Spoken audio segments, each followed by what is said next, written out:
अस्सलाम वालेकुम and welcome to part 4 of how to read ECG.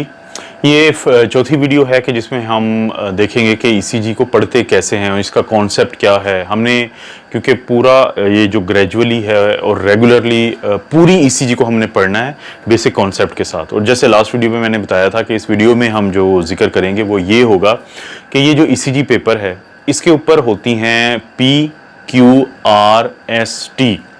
यानी ये डिफ्लेक्शंस होती हैं जिनके ये नाम है, यानी P, Q, R, S और T।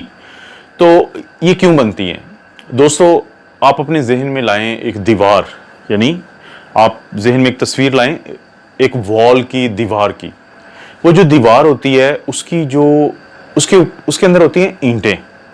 एक ईंट होती है, फिर दूसरी, फिर तीसरी, फिर चौथी। ईंट एक होती है लेकिन उसको बार बार रिपीट किया जाता है।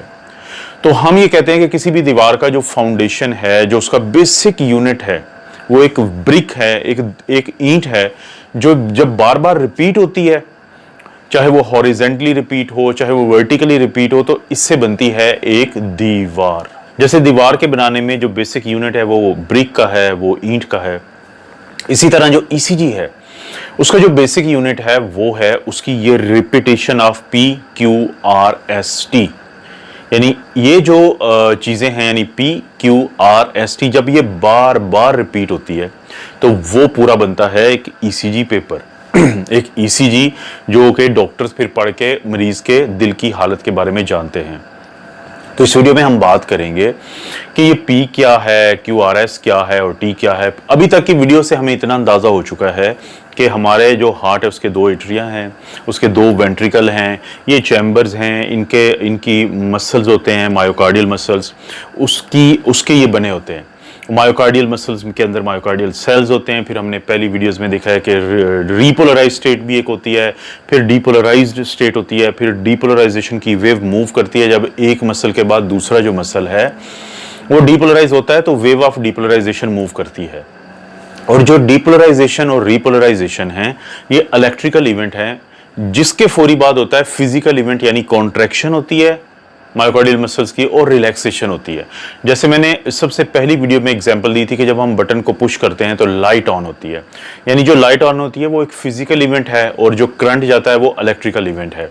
ऐसे ही हार्ट में जो रीपोलराइजेशन और डीपोलराइजेशन है ये हैं इलेक्ट्रिकल इवेंट्स, और इनके एंड पे डीपोलराइजेशन के बाद होती है कॉन्ट्रैक्शन ऑफ द मायोकार्डियम जिसको हम सिस्टली कहते हैं, और रीपोलराइजेशन के बाद होती है रिलैक्सेशन ऑफ द मायोकार्डियम जिसको हम डायस्टली कहते हैं। यानी कॉन्ट्रैक्शन को सिस्टली और इसको रिलैक्सेशन को डायस्टली कहते हैं।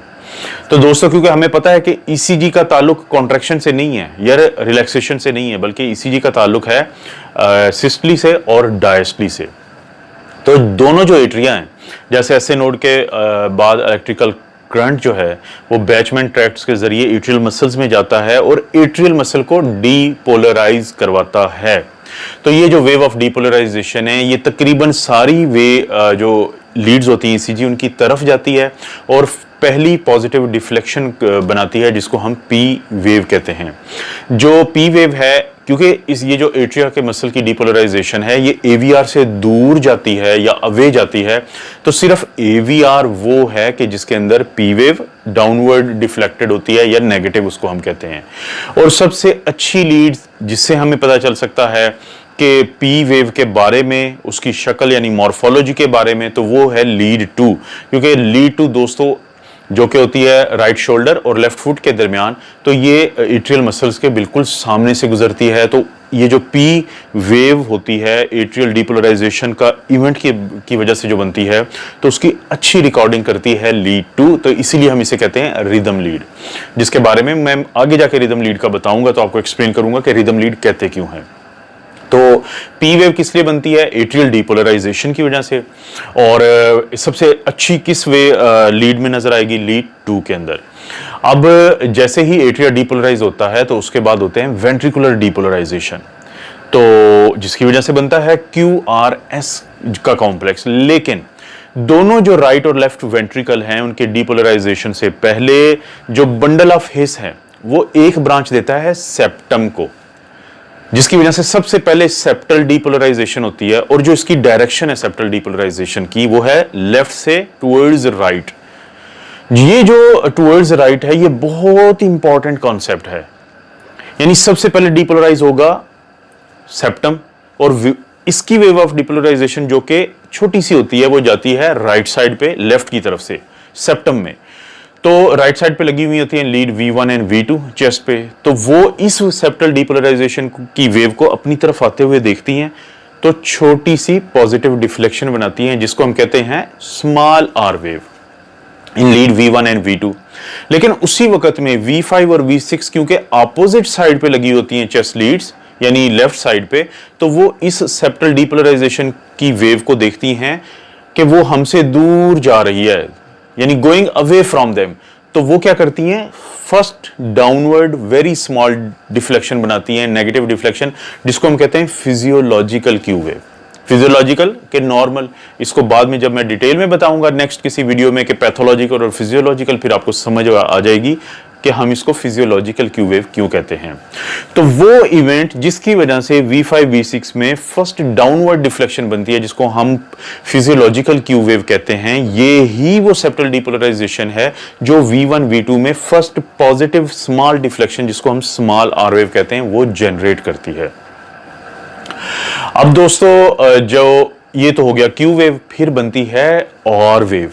जो टॉल आर वेव है V5 V6 में, देखें दोनों जो वेंट्रिकल हैं सेप्टल डीपोलराइजेशन के बाद उनके अंदर जाती है वेव ऑफ डीपोलराइजेशन या इलेक्ट्रिकल करंट जाता है through right and left bundle branches, और वेव ऑफ डीपोलराइजेशन इनके अंदर साइमल्टेनियसली ये दोनों के अंदर होती है। लेकिन आप गौर करें कि जो राइट वेंट्रिकल है वो तो एक छोटा सा है, वो छोटा मसल मैस है, और लेकिन जो लेफ्ट वेंट्रिकल का मसल मैस इसलिए ज्यादा है कि लेफ्ट वेंट्रिकल की कॉन्ट्रैक्शन या सिस्टली से ही पूरी बॉडी में आयोर्टा के थ्रू ब्लड जाता है, तो मसल मैस लेफ्ट वेंट्रिकल का ज्यादा है। तो वेव ऑफ डीपोलराइजेशन जो दोनों वेंट्रिकल्स की है वो क्योंकि लेफ्ट की ज्यादा होती है तो लेफ्ट की तरफ इसकी डायरेक्शन होती है, तो V5 और V6 की तरफ जाती है, तो उनके अंदर टॉल आर वेव बनती है। और इसी तरह चेस्ट लीड्स में भी, लिम्ब लीड्स में भी ऐसे होता है कि इसी की वजह से टॉल आर वेव बनती है। लेकिन जो V1 और V2 हैं वो इसको देखती हैं कि उनसे ये वेव ऑफ डीपोलराइजेशन जो वेंट्रिकुलर मसल्स की है और जिसकी मेजर रिप्रेजेंटेशन लेफ्ट वेंट्रिकल से है, तो वो जाती है V1 V2 से अवे, तो उनके अंदर बनता है a very deep downward deflection या नेगेटिव डिफ्लेक्शन जिसको हम कहते हैं एस वेव। तो ये होगी वेंट्रिकल की डीपोलराइजेशन। और जब वेंट्रिकल रीपोलराइज करते हैं, तो जब वेंट्रिकल रीपोलराइज करते हैं तो वो भी एक वजह होती है, और साथ ही इस वेंट्रिकल के रीपोलराइजेशन से पहले क्योंकि जो लेफ्ट एट्रियम जो है वो थोड़ा सा पहले डीपोलराइज करता है, तो टॉल आर वेव बनती है। लेकिन जब जो ही लेफ्ट वेंट्रिकल की डीपोलराइजेशन एंड होती है तो उसी वक्त में बिल्कुल एंड पे एक तो राइट जो वेंट्रिकल है वो डीपोलराइज करता है, तो उसकी wave of depolarisation V5 V6 से दूर जाती है, तो वो छोटी सी एक डाउनवर्ड डिफ्लेक्शन यानी एस वेव बनाती हैं। और ये एस वेव प्रोमिनेंट होती है V5 V6 में, और जो डीप एस वेव बनी थी V1 V2 में वो बनी थी जो लेफ्ट वेंट्रिकल की डीपोलराइजेशन जा रही होती है V1 V2 से दूर। और बाज साइंटिस्ट ये भी कहते हैं कि जब डीपोलराइजेशन की वेव जाती है, जो एंड के मसल्स होते हैं लेफ्ट और राइट वेंट्रिकल के, वो होते हैं थोड़ा सा अपोजिट साइड पे टुवर्ड्स द एट्रियोवेंट्रिकुलर सेप्टम, तो जो वो वेव ऑफ डीपोलराइजेशन है वो इफेक्टिवली V5 V6 से दूर जा रही होती है, तो उसकी भी वजह एक होती है एक स्मॉल डाउनवर्ड डिफ्लेक्शन यानी एस वेव बनने के। डीपोलराइजेशन और रीपोलराइजेशन के दरमियान आता है इलेक्ट्रिकल साइलेंस, जिसकी वजह से बनती है आइसोइलेक्ट्रिक लाइन। ये आइसोइलेक्ट्रिक लाइन क्या होती है कि जहां पे एस वेव वापस आती है एंड पे उसे कहते हैं जे पॉइंट, उसके बाद जो ये आप देख रहे हैं स्ट्रेट लाइन ये है आइसोइलेक्ट्रिक लाइन, और इसके बाद जो वेंट्रिकल्स हैं वो रीपोलराइज करते हैं। जो रीपोलराइज है, देखें डीपोलराइजेशन जाती है फ्रॉम इनसाइड टू आउटसाइड, यानी एंडोकार्डियम से एपिकार्डियम की तरफ, लेकिन जो रीपोलराइजेशन है वो होती है फ्रॉम आउटसाइड टू इनसाइड, यानी एपिकार्डियम से एंडोकार्डियम की तरफ। और ये जो वेव ऑफ रीपोलराइजेशन है ये जनरेट करती है एक टी वेव इस ईसीजी के ऊपर। सवाल पैदा होता है कि अगर रीपोलराइजेशन जो वेंट्रिकल्स की है वो टी वेव बनाती है तो एट्रिया की रीपोलराइजेशन क्या बनाती है? एक्चुअली एट्रिया की रीपोलराइजेशन उस वक्त हो रही होती है जब वेंट्रिकल डीपोलराइज होता है। तो वेंट्रिकल की डीपोलराइजेशन के दरमियान ही एट्रिया की रीपोलराइजेशन कहीं पे बरी हो जाती है। क्यों बरी हो जाती है? क्योंकि एट्रिया छोटे हैं और वेंट्रिकल बड़े हैं। उसकी मैं आपको एक मिसाल देता हूं कि फर्ज करें कि आपके घर में कोई बच्चा जो है वो थोड़ा शोर कर रहा है और आपको साइलेंस है कमरे में और आपको बच्चे का जो शोर है सुनाई दे रहा है, लेकिन अचानक ही 2 या 3 बड़े आपस में बहुत बहस और लड़ाई शुरू कर देते हैं, जोर जोर से बोलना शुरू कर देते हैं। तो वो जो बच्चे की आवाज़ है वो तो कहीं पे दब जाती है, क्योंकि ज़्यादा इंटेंसिटी की चीज़ अपने आप को शो अप ज़्यादा करती है। ऐसे ही ईसीजी जो है वो एक इवेंट रिकॉर्डर है। तो जब वेंट्रिकुलर डीपोलराइजेशन होती है which is a major event, क्योंकि मसल मास ज्यादा है, तो जब वो उसको रिकॉर्ड करता है तो उसी वक्त जो बैकग्राउंड में एट्रिया रीपोलराइज करता है तो वो कहीं पे उसकी रिकॉर्डिंग नहीं आती। तो दोस्तों ये है कि हम जब देखते हैं कि पी, क्यू, आर, एस और टी ये क्यों बनते हैं, और जो पी है वो सब लीड्स में पॉजिटिव होती है लेकिन सिर्फ एवीआर में नेगेटिव होती है। लेकिन बाकी सब जो लीड्स हैं उनमें कब नेगेटिव हो सकती है कि या तो हार्ट हो राइट साइड पे, जिसको हम कहते हैं डेक्स्ट्रोकार्डिया। अगर किसी का राइट हार्ट साइड पे है जो कि नॉर्मली लेफ्ट पे होता है, तो एक वो वक्त होगा कि जब लीड 2 और बाकी लीड्स में भी पी जो है वो डाउनवर्ड डिफ्लेक्टेड होगी यानी नेगेटिव।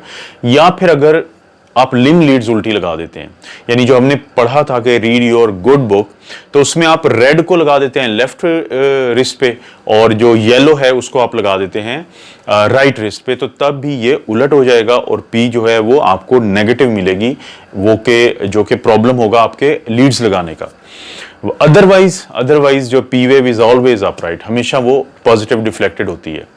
तो दोस्तों ये हमने आज इस वीडियो में ये देखा है, तो इंशाल्लाह नेक्स्ट वीडियो में हम ईसीजी के बारे में कोई नई चीज़ देखेंगे। Thank you so much for watching the video.